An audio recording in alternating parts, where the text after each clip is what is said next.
Hello, friends.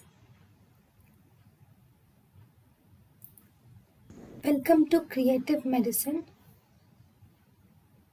In this lecture, we will learn about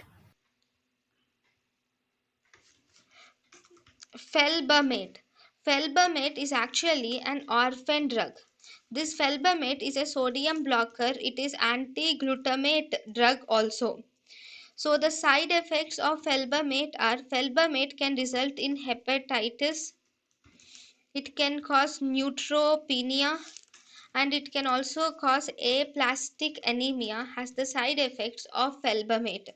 Then the main use of felbamate is it can be used in Lennox Gestaut syndrome.